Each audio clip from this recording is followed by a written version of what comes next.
Franck. Bonjour Eric, moi c'est un plaisir d'être là, de passer ce moment avec toi et puis avec tous ceux qui nous regardent. Alors je voudrais te présenter un petit peu pour ceux qui ne te connaissent pas. Tu es en fait un évangéliste, ça veut dire que tu prêches la bonne nouvelle de Jésus-Christ. Oui, c'est vraiment la signification. C'est quelqu'un qui apporte une bonne nouvelle. Eh bien, j'apporte une bonne nouvelle parce que Dieu est bon, tout simplement. D'accord, et donc tu as une association qui s'appelle Espoir et Délivrance. Oui, Espoir et Délivrance, c'est ça. Et à travers cette association, tu vas dans le monde entier. Là, tu reviens d'Ukraine, où tu étais allé avec ce camion gospel pour présenter l'évangile. Oui, on vient de vivre vraiment une grande expédition parce que notre véhicule vient de parcourir, je crois, pas loin de 7000 km pour aller apporter cette bonne nouvelle. Et pourtant, aujourd'hui, quand on te voit comme cela, moi j'aime beaucoup t'écouter prêcher, puis dans quelques temps tu reviendras dans mon église.net pour nous apporter la parole de Dieu. On n'imagine pas d'où tu viens, d'où tu es venu. Pourtant, tu as grandi dans des circonstances vraiment difficiles. C'est vrai, quand on voit un prédicateur avec une Bible dans la main, on a tout de suite à la pensée qu'il a été éduqué certainement dans la foi chrétienne. Mais à la maison, on ne lisait pas dans la Bible, malheureusement. On lisait dans la boule de cristal, dans les cartes, dans le tarot, le marc de café. Ma mère était voyante. Depuis que tu étais tout petit? Oui, parce que j'ai toujours connu cet univers d'ailleurs. Ma grand-mère était voyante et puis ma mère a pratiqué ce que la sienne lui a enseigné. Et tout jeune, je me souviens que ma maman m'invitait à m'asseoir et puis sur la table, elle jetait les cartes et puis elle m'annonçait mon avenir. Wow. Mais pour être honnête avec toi, dans les cartes, elle n'a jamais vu qu'un jour je serais prédicateur de l'évangile. C'est ça. Alors on peut déjà se poser la question de savoir si c'était vraiment juste ce qu'elle voyait. Et puis la deuxième question, c'est est-ce que ça apportait du bonheur dans la famille? Eh bien, malheureusement non, parce que l'issue, la finalité de toutes ces pratiques, c'était des profonds tourments, de profondes angoisses. Et je suis arrivé à un point où j'avais même des idées de suicide, des pensées de mort, je voulais me détruire. Mais il y a eu tout un processus pour arriver jusque-là. Ça n'est pas venu comme cela, parce que c'est très insidieux. C'est comme, vous savez, l'occultisme, c'est un peu comme un labyrinthe dans lequel on entre et on ne sait pas où se trouve la sortie. Mais entre l'entrée et la sortie, malheureusement, il y a beaucoup de déboires et puis la sortie est la plupart du temps désastreuse. Mais pour moi, j'ai trouvé une sortie de secours. C'est ça. Et puis, ça se passait comment dans la famille à ce moment-là? Eh bien, comme il y avait, à cette époque, c'était en 1985, c'était la crise économique. Les entreprises fermaient les unes après les autres. Mon père avait été licencié, donc problème d'argent. Mon frère aîné, lui, il vivait dans l'univers des boîtes de nuit. Il consommait de la drogue, de l'alcool. Il ne rentrait plus à la maison. L'ambiance entre mes parents était une ambiance très, très tendue. Même mes parents parlaient de divorcer. Donc c'était vraiment une ambiance extrêmement, extrêmement pesante. Et moi, je vivais avec une profonde tristesse, un véritable mal de vivre. J'étais vraiment malheureux. Et comment tu gérais ce mal de vivre? Eh bien, il fallait que je m'évade. Il fallait sortir de cette prison. Alors je me défoulais dans le sport, j'avais fait sport-études football, et puis déçu par le milieu du football, je me suis lancé dans le sport individuel, et plus spécifiquement dans les arts martiaux. Bon, parce que déjà, il y avait le côté utile, entre guillemets, il y avait des règlements de compte dans les cités, alors j'avais besoin de savoir me défendre, et donc je me suis lancé dans les arts martiaux pour savoir me défendre, et puis très vite, je suis entré dans le domaine de la compétition, jusqu'à atteindre le niveau de ceinture noire, et commencer des stages pour être sélectionné en équipe de France Espoir. Alors donc, je m'évadais par le sport, et puis je me suis intéressé aux pratiques de ma mère. C'est ça, donc ta mère a essayé puisque c'était a priori de génération en génération, de se dire, tiens, Franck va s'y mettre lui aussi. Et puis, je voyais aussi derrière cette pratique le côté lucratif, parce qu'elle avait son cabinet de consultation, elle avait sa clientèle, toutes sortes de personnes, prêtes à tout donner pour quelques instants d'enchantement. Elle pratiquait les passes magnétiques, la divination au moyen de photos, la magie à distance, et puis la clientèle remplissait la salle d'attente. Et je voyais aussi de ce côté-là peut-être un avenir pour moi. Je me suis dit, bien certainement que je vais devenir voyant, puisque grand-mère, maman, ma petite sœur aussi pratiquait la voyance. Elle avait 6 ans, déjà à l'âge de 6 ans, elle pratiquait ces choses. Pour moi, c'était ma destinée, en quelque sorte. Donc, tu es là dans ce contexte familial, l'occultisme, les sports de combat. Est-ce que tu étais heureux? Non, j'étais vide. Et c'était comme une drogue. Il en fallait toujours plus. Alors, je cherchais tous les derniers livres qui traitaient de la parapsychologie. Je m'intéressais beaucoup à Uri Geller, la concentration de l'esprit sur la matière, tordre des cuillères à distance, faire tourner des feuilles en papier dans l'espace, développer les pouvoirs du chamanisme, du paranormal, me concentrer sur la lumière, développer un pouvoir sur la lumière, l'éteindre, l'allumer, en fait, emmagasiner de l'énergie pour ensuite la libérer. Et ça t'a amené jusqu'où? C'est-à-dire tu as fait cette recherche philosophique, recherche dans ces choses-là, et à quel point tu es arrivé? C'est-à-dire est-ce que ça a apporté une réponse à tes questions intérieures ou non? Eh bien, ça m'offrait de la spiritualité, c'est vrai. Oui. Parce que l'homme est aussi un esprit habitant un corps. Donc on a besoin de spirituel. Mais malheureusement, j'ai basculé du mauvais côté. C'est-à-dire qu'au début, je ne savais pas qui était Dieu. Je ne savais pas s'il y avait un ciel, s'il y avait un diable, s'il y avait un enfer, s'il y avait un Dieu, si la réponse était Jésus, Bouddha, Confucius, Mahomet. Je ne savais pas quelle était la véritable réponse. Et pour moi, le monde invisible n'était ni plus ni moins. Donc, je pensais qu'en interrogeant les esprits, j'allais trouver ces réponses. Parce que j'avais au fond de moi-même quand même une certaine quête spirituelle. C'est ça, tu cherchais et puis quelque chose s'est passé qui t'a amené à tourner vers Dieu. Eh bien, en fait, je me posais les grandes questions de la philosophie. À savoir qui sommes-nous, d'où venons-nous, où allons-nous. Je voulais vraiment savoir pourquoi j'étais sur la Terre, à quoi allait ressembler ma vie et comment donner un sens à ma vie. Alors, explique-nous alors comment ça s'est passé. Alors je me suis complètement laissé entraîner dans les pratiques occultes, plus particulièrement le spiritisme.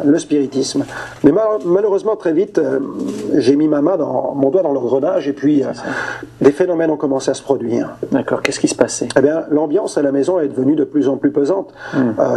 D'ailleurs, certaines clientes qui venaient au cabinet de consultation ont commencé à être victimes de phénomènes paranormaux comme des paires de gifles. Les personnes ne voyaient, il y avait personne qui leur apparaissait, mais dans la salle d'attente, des gens étaient giflés et ils partaient dans la rue en courant. Ce qui fait que moi-même j'ai commencé à m'interroger sur la réalité de ces entités, la signification de ces phénomènes, et je m'interrogeais, je me disais, mais jusqu'où allons-nous aller et qu'est-ce qui va se passer? Et quelque chose s'est produit? Eh bien, la nuit, j'ai commencé à être réveillé comme par des souffles qui passaient sur mon corps. Et puis, progressivement, ces choses ont été tellement de plus en plus pesantes et présentes que des mains invisibles se posaient sur moi, me frappaient, et mon corps était comme électrifié, et il décollait même dans l'espace. Waouh! Et mon esprit, j'ai commencé à sentir une forme de dédoublement dans mon esprit. Est-ce qu'il y a des angoisses qui sont venues, une crainte? De profondes angoisses, parce que quand on a cette sensation de perdre son identité, c'est quelque chose de terrible. Ce sont des terreurs, des frayeurs nocturnes, et on se réveille en sueur, on ne sait pas à qui parler, on ne sait pas vers qui se tourner, et j'étais face à un mur, et je n'osais même pas en parler à ma mère, parce que lorsque j'essayais d'aborder le sujet avec ma mère sur ces phénomènes dont j'étais victime la nuit, elle ne comprenait pas, parce qu'elle était, entre guillemets, très croyante, mais pour elle, il n'y avait aucun phénomène. Il n'y avait pas de problème pour elle. Elle devinait, elle avait un esprit de divination, donc pour elle, c'était comme si même, elle pensait même que Dieu lui avait donné. Wow. Des années plus tard, en ouvrant la Bible et en étant enseigné dans la parole de Dieu, qu'on a compris que, en fait, c'était un esprit de divination qui lui donnait ses flashs et qu'elle avait besoin de délivrance. Mais avant d'atteindre cette délivrance, mais on est passé par toutes sortes d'épreuves. Et comment réagissait ta petite sœur de 6 ans au moment de ces phénomènes? Cathy, ma petite sœur, à cette époque, elle jouait dès le matin quand elle se levait. Elle ne jouait pas à la poupée. Elle pratiquait le spiritisme. Elle mettait ses mains sur un guéridon en bois et puis elle parlait avec un oncle décédé. Wow. C'était quand même quelque chose. Aujourd'hui, quand j'y pense, c'était abominable. C'était horrible. C'était abominable. Et puis un matin, je me souviens, j'avais vécu une nuit d'horreur, une nuit d'insomnie. J'étais dans la salle à manger, le dos au mur, et puis je regardais ma petite sœur et je pensais à notre destinée. Tu vois, et je me disais, mais c'est vraiment, on est fait pour l'occultisme. Grand-mère a pratiqué, maman, Cathy.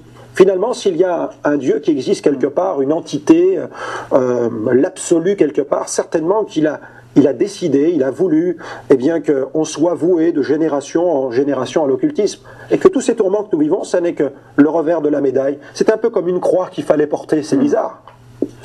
Alors, tu es là, les angoisses, les nuits terribles, la petite sœur qui est là. Et je regarde Cathy. En fait, je reprends l'image du labyrinthe. Tu es dans le labyrinthe, tu es perdu. Comment tu as trouvé la sortie? Raconte-nous. Eh bien, c'est quand Cathy met ses mains sur ce tabouret ce matin-là, elle me regarde et puis soudainement, elle éclate de rire. Ouais. Mais moi, je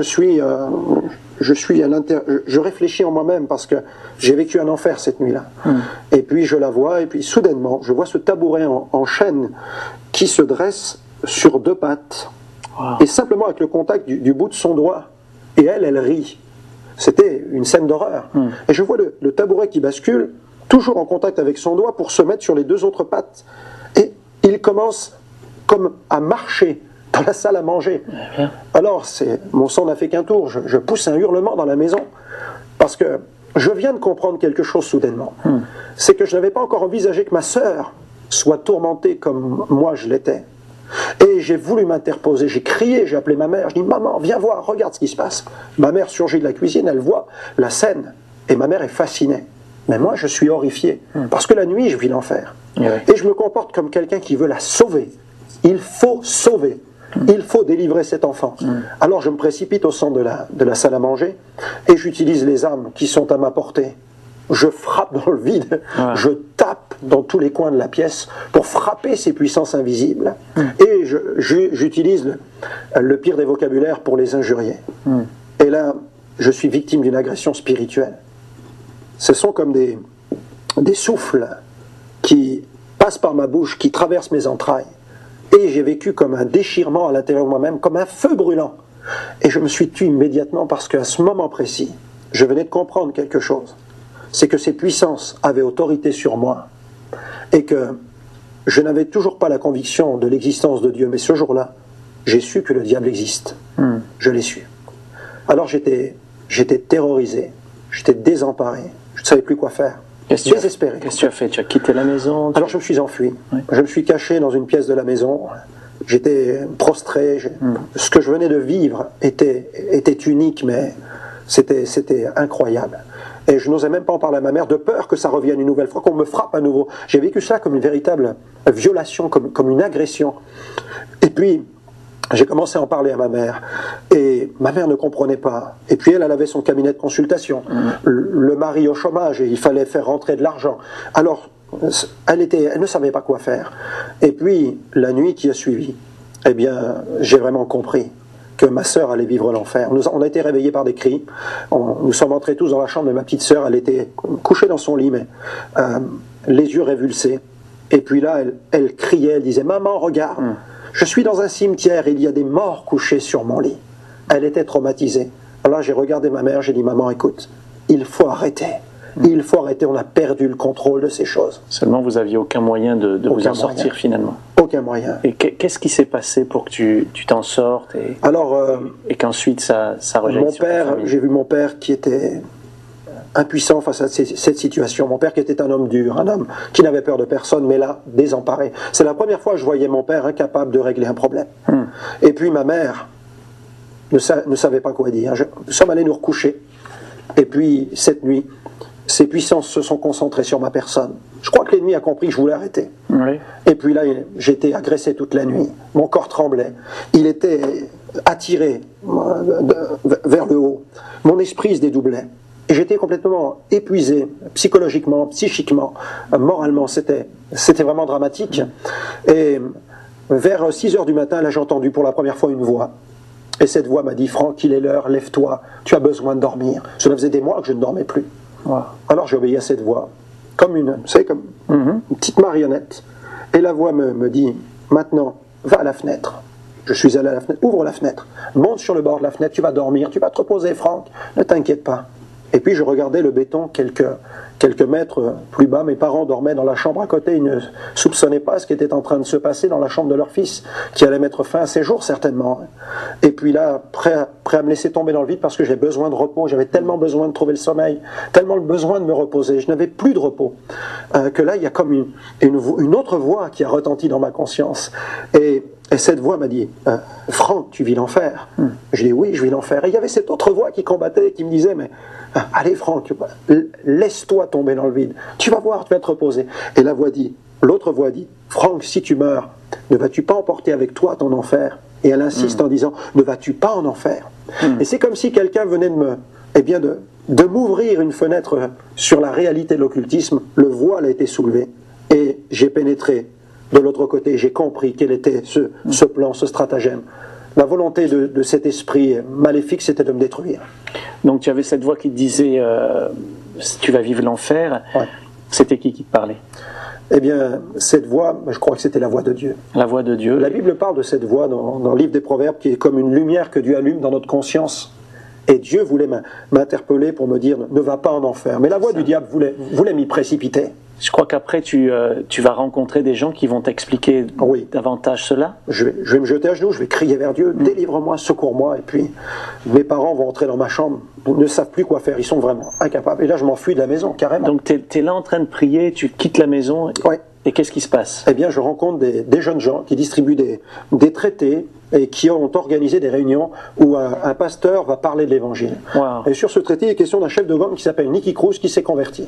D'accord, donc c'est vraiment la rencontre divine, quoi. Ah bah oui. C'est juste le bon moment. C'était vraiment dans le timing. Wow. Jamais de ma vie je n'avais rencontré un chrétien qui parle de Jésus dans la rue. Et la première fois que je le rencontre, c'est ce jour-là, à ce moment même où je voulais me suicider. C'est formidable comment Dieu fait les choses, parce que tu veux te suicider, tu entends cette voix, tu te jettes à genoux, tu sors dans la rue, tu rencontres des chrétiens qui sont justement là pour inviter pour une réunion spéciale. Pour moi, ça n'était pas un hasard. Non. Ça ne pouvait pas l'être. On sait que c'est pas un hasard. Alors, ça peut pas. Je prends ce traité, je me sauve. Je ne veux pas avoir affaire avec ces gens, j'ai trop peur des sectes, tomber dans le piège de quelque chose, et puis à une quarantaine de mètres plus loin, je percute une présence invisible.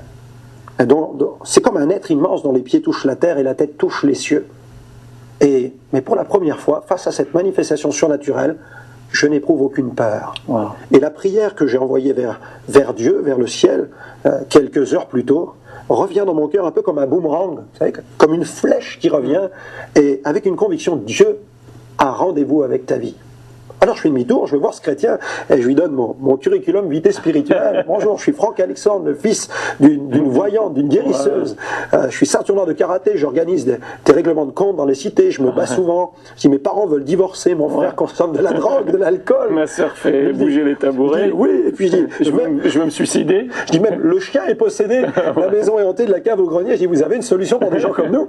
Et alors, comment il a réagi? Je me suis dit, il va se sauver en courant. Oui. Puis il me dit, oui, il y a une solution. Bien. Il me dit, c'est Jésus. Amen. Alors j'ai dit, mais vous êtes plus dingue que moi. Mais attendez, on vous a pas informé. J'ai suivi les cours de religion. Jésus, c'est le fondateur du christianisme. Et on vous a pas dit. Il me dit quoi? Monsieur, Jésus, il est mort. Et il prend sa Bible, il dit, peut-être que dans ton livre d'histoire, il est marqué que Jésus est mort. Mais dans la Bible, il est dit qu'il est ressuscité. Ah là, c'est une révélation. Je dis, vous êtes sérieux? Il est ressuscité? Il me dit, oui, il est ressuscité. Il est vivant, c'était son message. S'il est vivant, où est-il que je le rencontre? Il me dit, viens écouter l'évangile. J'y suis allé. Je suis entré dans l'église. J'ai écouté ce pasteur qui apportait l'évangile avec une telle simplicité. Ça a produit une révolution dans ma vie. J'ai senti ce combat en moi. Je dois l'avouer, Eric, c'était terrible. Mais je sentais que ces entités qui m'habitaient ne résistaient pas face à ce Jésus dont parlait ce prédicateur. Voilà, et tu as commencé à ouvrir ta vie à Jésus finalement. Oui, alors, la lumière a commencé à venir. Je l'ai invité. J'ai compris qu'il fallait le recevoir, qu'il fallait ouvrir la porte de son cœur pour pouvoir sortir de sa prison. Il fallait qu'il vienne me libérer à l'intérieur. Je n'avais pas commis seulement le péché d'occultisme, j'en avais bien d'autres des péchés. Et il fallait que toutes ces fautes, toutes ces erreurs, toutes ces choses que j'avais faites, eh bien, il fallait que j'en sois lavé, il fallait que j'en sois purifié. C'est un peu comme l'histoire de l'aveugle auquel Jésus dit, va te laver au réservoir de Siloé. Il fallait que je sois lavé. Et ça a commencé ce jour-là? Et ce jour-là, oui. Ça l'a fait, comme disent les jeunes, ça l'a fait. Alors, il a prié pour moi et il m'a demandé d'inviter Jésus dans ma vie. Puis il y a ce verset de la Bible qui dit, si le Fils vous libère, vous affranchit, vous serez réellement libre. Réellement libre, une vraie délivrance. C'est ce qui s'est passé pour toi. Une vraie libération, parce que la psychiatrie n'aurait pas pu le faire. On m'aurait certainement donné des cachets, hein. Les psychiatres auraient fait ce qu'ils pouvaient, mais je savais que mon problème était spirituel et que ça n'était pas avec des cachets ou des gélules qu'on allait régler l'affaire. Est-ce que Franck, tu pourrais t'adresser à nos amis sur Internet maintenant? Peut-être certains sont en proie à ces luttes, ces combats avec des puissances occultes. En tout cas, peut-être aussi certains sont en proie avec le problème des ténèbres dans leur vie. Ils sont eux aussi dans un labyrinthe et tu voudrais leur communiquer un message et aussi un appel, je crois. eh bien je crois que c'est le moment pour toi qui écoutes, eh bien de faire cette expérience. Moi je l'ai fait en 1985 et à partir de ce moment-là, quand j'ai invité Jésus de manière concrète dans ma vie, eh bien ma vie n'a plus jamais été la même. Et je ne regrette rien. C'est vraiment une nouvelle vie que le Seigneur veut te donner. Alors je t'invite là où tu es, eh bien à recevoir Jésus. On pourrait répéter cette simple prière ensemble. Tu peux courber ton front, tu peux fermer tes yeux. Là, dans ce moment intime, on est vraiment dans un moment de relation personnelle avec le Seigneur. Fais cette prière avec moi. Seigneur, viens dans ma vie. Je reconnais que j'ai commis des fautes et que j'ai besoin d'être nettoyé, d'être purifié. Et je crois que Jésus est mort sur la croix pour mes péchés. Et je crois aussi qu'il est ressuscité. Alors de ma bouche, je veux confesser que Jésus est vivant et qu'il a le pouvoir de transformer ma vie. Alors, en cet instant même, je t'ouvre la porte de mon cœur. Je veux établir cette connexion avec le vrai Dieu. Et vraiment, je t'invite dans ma vie. Et je te prie vraiment de la changer. Et moi, je veux prendre l'engagement de te suivre. Et puis d'apprendre la Bible, la parole de Dieu, d'apprendre à la découvrir, à la connaître. Je veux comprendre quel est ton message. Parce que je veux aller plus loin maintenant avec toi, Seigneur. Je ne veux pas en rester à ce moment-là, une simple connexion. Je veux que la connexion soit maintenant permanente, qu'elle soit pour toujours et qu'elle soit pour l'éternité. Merci, Seigneur, de venir dans ma vie, de pardonner mes péchés et de me changer. Amen. Amen. Amen, ça veut dire je suis d'accord.